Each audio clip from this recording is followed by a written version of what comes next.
함께 보실 말씀은 신명기 32장 15절부터 27절의 말씀입니다. 신명기 32장 15절부터 27절. 제가 가진 성경책 314면 정도 됩니다.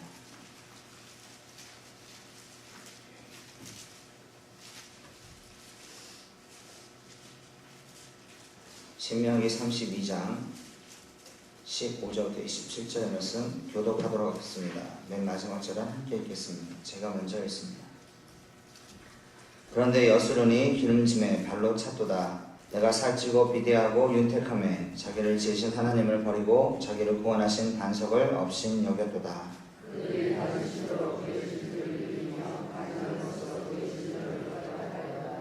그들은 하나님께 제사하지 아니하고 귀신들에게 하였으니 곧 그들이 알지 못하던 신들 근래에 들어와 새로운 신들 너희 조상들이 두려워하지 아니하던 것들이로다.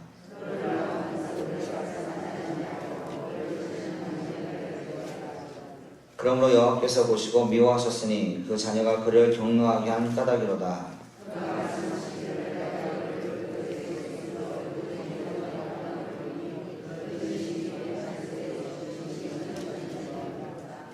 그들이 하나님이 아닌 것으로 내 질투를 일으키며 허무한 것으로 내 진노를 일으켰으니 나도 백성이 아는 자로 그들에게 시기가 나게 하며 어리석은 민족으로 그들의 분노를 일으키리로다. 그러므로 내 분노에 그들이 일으켜서 소위 깊은 목을 볼 수 있었으니 강과 구슬을 삼키며 산들보도 불타게 하리로다. 내가 재앙을 그들 위에 쌓으며 내 화살이 닿을 때까지 그들을 쏘리로다. 그들이 주림으로 수약하며 불같은 더위와 독한 질병이 삼키는 것이라. 내가 들짐승의 이와 티끌에 주는 것의 독을 그들에게 보내리로다.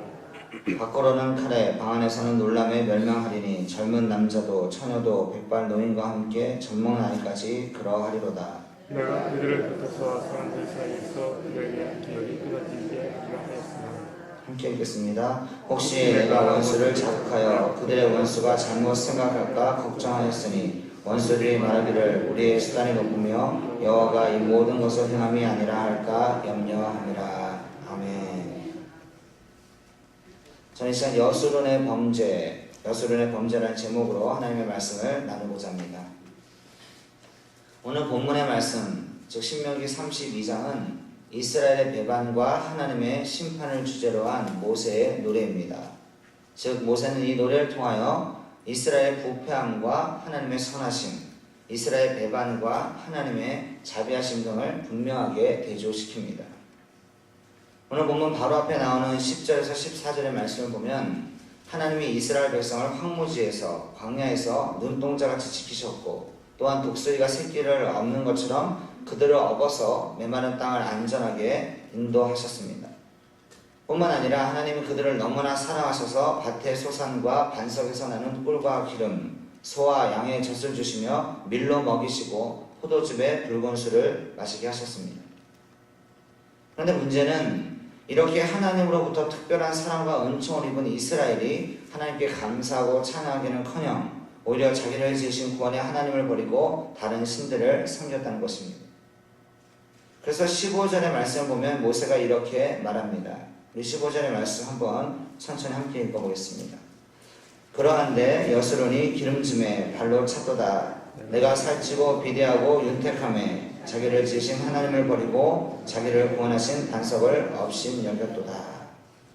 무슨 의미입니까? 이스라엘의 삶이 윤택해지고 부유해지니까 하나님을 버렸다는 것입니다. 이 구절을 보면 모세가 이스라엘을 여수론이라고 부르는데 원래 이 여수론의 의미는 무엇이냐? 무슨 의미가 있냐? 의로운 자라, 즉 이스라엘이 하나님의 사랑을 받아서 의로운 자가 되었다는 것을 뜻합니다. 그렇기 때문에 원래 그들은 그들의 이름이 뜻하는 것처럼 하나님의 뜻을 따르며 의로운 길을 걸어야만 했습니다. 그러나 이스라엘 민족은 정반대의 삶을 살아갑니다. 하나님의 전적인 은혜로 말미암아 광야의 연단을 마침내 마치고 부유하고 윤택한 삶을 살게 되었는데 그럼에도 불구하고 하나님을 온전히 섬기기보다는 오히려 우상을 섬김으로 하나님의 진노를 격발케 하고 경노케 하여서 결국은 징계를 당하는 그런 아픔을 보게 된 것입니다. 그들은 하나님의 택함을 받은 선민입니다. 하나님의 자녀입니다. 하나님의 선민으로 하나님의 자녀로 받아야 될 큰 축복이 바로 눈앞에 있는데도 이것을 제대로 누리지 못하고 오히려 하나님을 경노케 해서 심판을 받게 된 것입니다. 그런데 이렇게 안타까운 일들이 이스라엘 민족에게서, 즉 민족적인 차원에서만 일어나는 것이 아니라 개인적인 차원, 즉 각 사람의 삶 속에서도 얼마든지 반복되고 일어나고 있습니다. 그래서 정말 어려울 때는 하나님 이번 한 번만 도와주시면 잘 생겼습니다. 쉽게 약속합니다. 그런데 시기가 좀 지나고 어려움이 좀 지나고 환난이 지나고 좀 편안해지면, 조금 나아지면 하나님을 잊어버리고 사는 경우가 많습니다.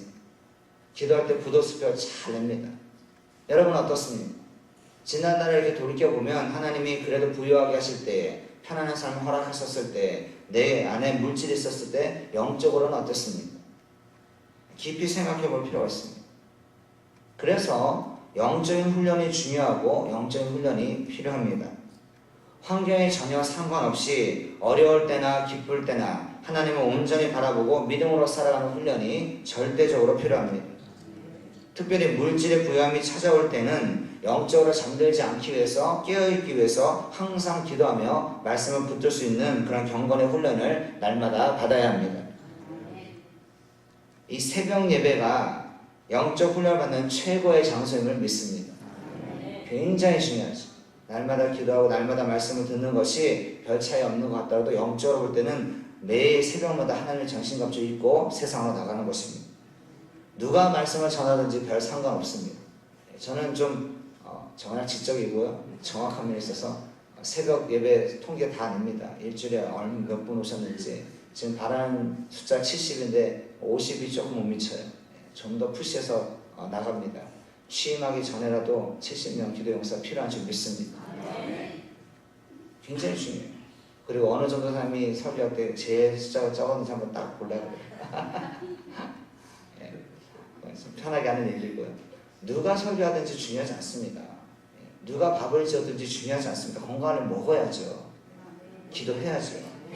뭐 누가 설교 잘하고, 설교가 담임 목사 제일 잘하죠. 왜? 자주 쓰니까.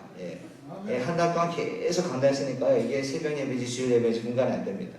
시간 차이밖에 안 납니다. 자꾸 쓰다 보면 잘하게 되어 있습니다. 우리 전도사님도 얼마나 준비 열심히 하시는지 몰라요. 잘한다고 격려도 해주시고요, 칭찬도 해주시고, 목사님 더 나은 것 같아요. 그런 말 전혀 문제 없습니다. 자, 또 편하니까 이런저런 얘기가 나오는데, 영적 훈련 받는 거 굉장히 중요하다는 것이죠. 아무리 큰 물질의 축복을 받아도 영적으로 깨어있지 않으면 결국은 다 쏟아지게 됩니다. 시간 차이일 뿐입니다.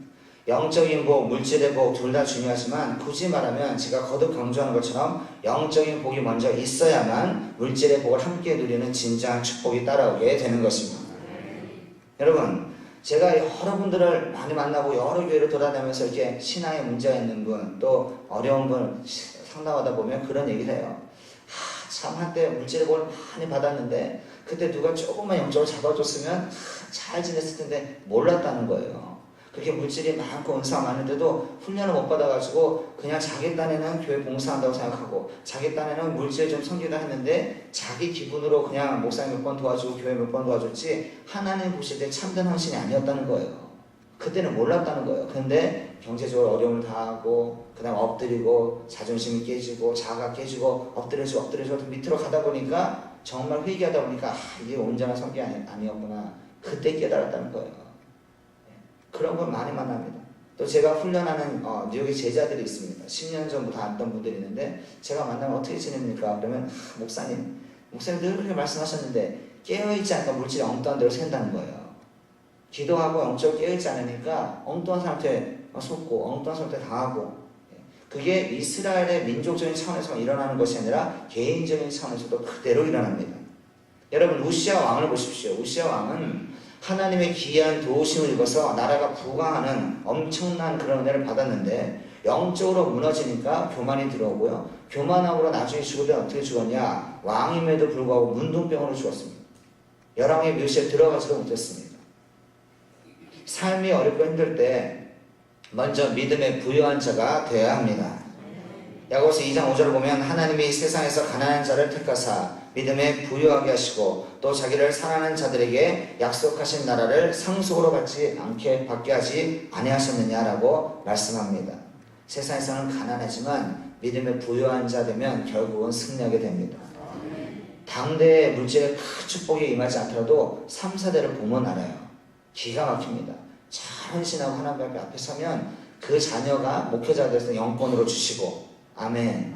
그 자녀가 목회자가 아니라 다른 직분자로 쓸 때는요, 물질을 못 주십니다. 하나님의 축복은 정확해요. 전혀 손해보는 일 없습니다. 이스라엘 역사를 자세히 살펴보면 힘겹고 어려울 때에 하나님을 배반하고 우상을 섬기는 것이 아니라 보통 부유하고 윤택할 때에 우상 숭배와 타락의 길을 걷다가 하나님께 징계를 받은 경우가 너무나 많습니다. 오늘 본문의 말씀을 보더라도 하나님이 내가 이러이러하겠다, 질병을 일으키고 내가 놀람을 일으키고 쭉 얘기하는데 마치 이스라엘을 대적을 삼아서 공격하는 것처럼 그런 표현들이 나옵니다. 개인의 삶도 삶의 부유함이나 풍요함 때문에 하나님을 떠나면 결국 하나님이 그 은혜로운 얼굴을 가리십니다. 삶 속에 허탄한 것을 쫓아가면 하나님이 분노하시게 됩니다. 그러므로 성도는 삶이 부유해지고 윤택해지고 편안해질 때도 영적인 긴장감을 늦추지 말고 하나님께 점점 더 가까이 가는 삶을 살아야 합니다. 성경은 무엇이 복이라 말합니까? 하나님께 가까이 가는 것이 복이라 그랬습니다. 현재 내 삶이 좀 어렵고 좀 찌들고 좀 아픔이 있다 하더라도 그것 때문에 하나님께 더 가까이 나아갈 수 있다면 그것이 하나님이 먼저 주시고자 하는 영적인 복입니다. 그래서 시간이 가면 갈수록, 날이 가면 갈수록 우리 주님 더 사랑하고, 특별히 어려울 때도 하나님을 찾지만 삶의 편안함이 찾아올 때도 영적인 긴장감을 놓치지 않아서 계속해서 부어주시는 하나님의 온전한 축복을 마음껏 누릴 수 있기를 주의 이름으로 축원합니다.